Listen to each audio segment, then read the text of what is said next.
الحمد للہ رب العالمین والصلاة والسلام علی سید المرسلین وعلی آلہ واصحابہ اجمعین اما بعد اعوذ باللہ من الشیطان الرجیم بسم اللہ الرحمن الرحیم الحمد للہ رب العالمین صدق اللہ العظیم۔ اعوذ باللہ اور بسم اللہ کے معنی اور مطلب بیان کرنے کے بعد آج کی اس مجلس میں سورہ فاتحہ کی پہلی آیت یعنی الحمد للہ رب العالمین کی تفسیر بیان کی جائے گی انشاءاللہ۔ یہ قرآن کریم کی پہلی اور نہایت اہم صورت ہے۔ اس کی اہمیت ہی کی وجہ سے اس کے بہت سارے نام ہیں، چنانچہ اس سورہ فاتحہ کو سورہ صلاۃ یعنی نماز کی صورت بھی کہا جاتا ہے، کیونکہ یہ صورت نماز کی ہر رکعت میں پڑھی جاتی ہے۔ اس کو پڑھے بغیر نماز نہیں ہوتی ہے، اس لیے ایک حدیث قدسی میں اس کو الصلاۃ فرمایا ہے۔ اللہ تعالیٰ ارشاد فرماتے ہیں، میں نے نماز کو یعنی سورہ فاتحہ کو اپنے اور بندے کے درمیان آدھا آدھا بانٹا ہے۔ 3.5 آیتوں میں اللہ تعالیٰ کی صفات کا بیان ہے اور 3.5 آیتوں میں بندے کی دعا ہے۔ اسی طرح اسے رقیہ بھی کہا جاتا ہے۔ رقیہ کے معنی ہیں دم کرنا۔ حدیث میں ہے کہ جب ایک آدمی نے بچھو کے ڈسے ہوئے شخص کو سورہ فاتحہ کے ساتھ دم کیا تو رسول اللہ صلی اللہ علیہ وسلم نے اس سے فرمایا، وما یدریک انہا رقیہ، یعنی کیا تمہیں معلوم ہے کہ یہ صورت دم ہے۔ اسی طرح سے اس صورت کو سورۃ الحمد بھی کہتے ہیں، یعنی وہ صورت جس کا پہلا کلمہ الحمد ہے، جس میں اللہ تعالیٰ کی بھرپور تعریف ہے، توحید الوہیت اور توحید ربوبیت کا بیان ہے، یعنی وہی اکیلے معبود ہیں اور وہی کائنات کے پالن ہار بھی ہیں۔ اسی طرح اس صورت کو فاتحۃ الکتاب بھی کہتے ہیں۔ فتح کے معنی ہیں کھولنا، شروع کرنا۔ فاتحۃ الکتاب کہنے کی 2 وجہ ہیں۔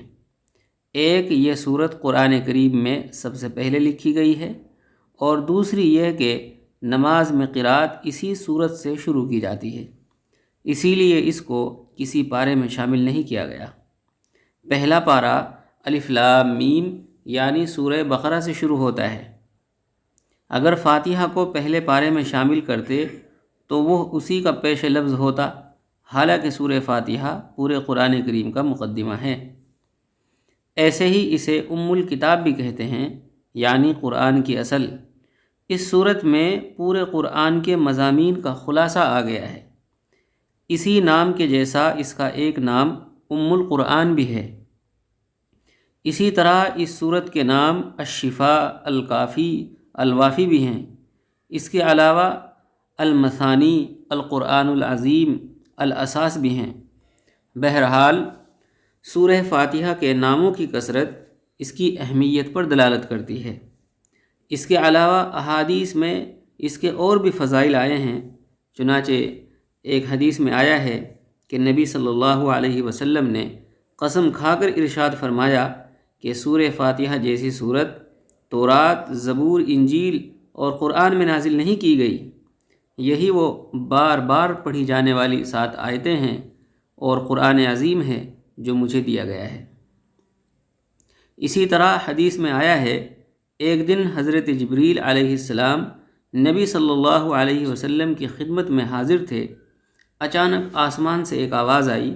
حضرت جبریل علیہ السلام نے اوپر نظر اٹھا کر دیکھا اور کہا کہ آج آسمان کا ایک دروازہ کھلا ہے جو اس سے پہلے کبھی نہیں کھلا۔ اس دروازے سے ایک فرشتہ اترا اور عرض کیا، یا رسول اللہ، میں آپ کو مبارکباد دینے کے لیے حاضر ہوا ہوں۔